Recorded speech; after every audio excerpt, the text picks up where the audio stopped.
رحیم السلام علیکم 7th class. آج ہم اپنے 7ویں لیکچر کے ساتھ موجود ہیں جو کہ سبق غزوہ حنین کے بارے میں ہے۔ غزوہ حنین جو ہے یہ ایک وادی کا نام ہے اور یہ تقریباً مکہ سے 40 کلومیٹر کے فاصلے پر ہے۔ یہاں پر 2 قبیلے موجود تھے، حوازن اور ثقیف، جو بہت طاقتور اور بہادر تھے، اور جب مکہ فتح ہوا تو ان کو کسی صورت یہ پسند نہ آیا کہ اب اسلام کا ان پر غلبہ ہو اور یہ سارے لوگ جو ہے وہ اسلام قبول کر لیں۔ اب انہوں نے کیا کیا کہ انہوں نے مکہ کے دوسرے قبائل کے لوگوں کو بھی اپنے ساتھ شامل کر لیا، اور بجائے اس کے کہ یہ اسلام قبول کر لیتے، انہوں نے مکہ پر حملے کی تیاریاں شروع کر دی۔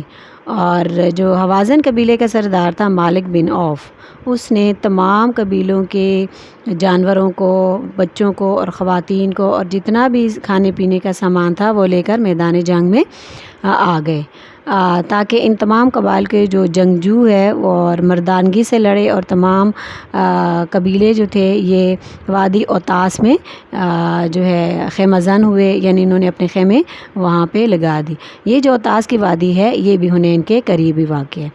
اب دیکھتے ہیں کہ اسلامی لشکر کی حنین کی طرف پیش قدمی کس طرح ہوئی۔ جب آپ صلی اللہ علیہ وآلہ وسلم کو ان کی تیاری کی خبر ملی تو آپ بھی 6 شوال 8 ہجری کو مکہ سے روانہ ہوئے، اور 12,000 افراد کا لشکر آپ کے ساتھ تھا۔ 10,000 ان میں وہ لوگ تھے جو فتح مکہ کے لیے آپ صلی اللہ علیہ وسلم کے ہمراہ آئے تھے، اور 2,000 جو تھے وہ مکہ کے اکثریت وہ لوگ تھے جنہوں نے نیا اسلام قبول کر لیا تھا۔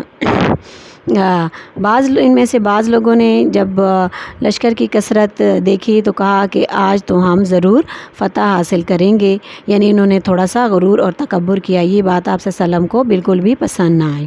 جب اسلامی لشکر رات کے قریب وادی حنین میں پہنچا تو مالک بن عوف پہلے ہی اپنا لشکر جو ہے مختلف جگہوں پر پھیلا چکے تھے اور ان کو مختلف مقامات پر چھپا دیا تھا، لیکن مسلمان جو ہے وہ ان کی موجودگی سے بالکل بھی بے خبر تھے۔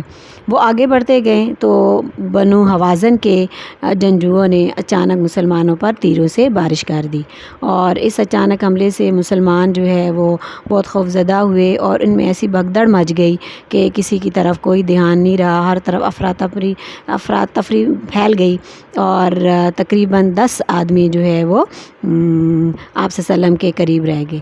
لیکن اس افراتفری میں بھی آپ صلی اللہ علیہ وسلم جو ہے ثابت قدم رہے اور ایک پہاڑ کی طرح ڈٹے رہے، اور آپ صلی اللہ علیہ وسلم کا رخ کفار کی طرف تھا۔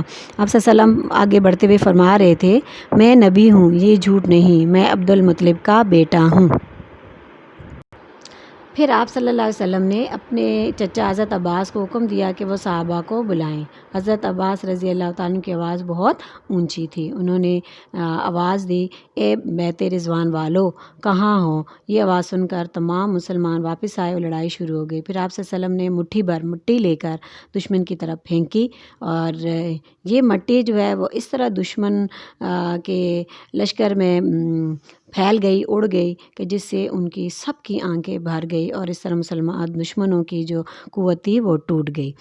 تھوڑی دیر میں دشمنوں کو واضح شکست ہوئی، بنو ثقیف کے 70 آدمی مارے گئے، اور ان کے مال، ہتھیار، خواتین اور جو بچے وہ مسلمانوں کے ہاتھ میں بطور مال غنیمت آئے۔ آپ صلی اللہ علیہ وسلم نے قرآن مجید میں ارشاد فرمایا، اللہ تعالیٰ نے بہت سے موقع پر تم کو مدد دی، اور جنگ کے دن جب تم کو اپنی جماعت کی کثرت پر غرور تھا تو وہ تمہارے کچھ بھی کام نہ آئی، زمین فراخ ہونے کے باوجود تم پر تنگ ہو گئی، پھر تم پیٹ پھر گئے، پھر اللہ تعالیٰ نے اپنے پیغمبر اور اپنے مومنوں پر اپنی طرف سے تسکین نازل فرمائی، اور تمہاری مدد کو فرشتوں کے لشکر بھیجے جو تمہیں نظر نہیں آتے تھے، آسمان سے اتارے، کافروں کو عذاب دیا، اور کفر کرنے والوں کی یہی سزا ہے۔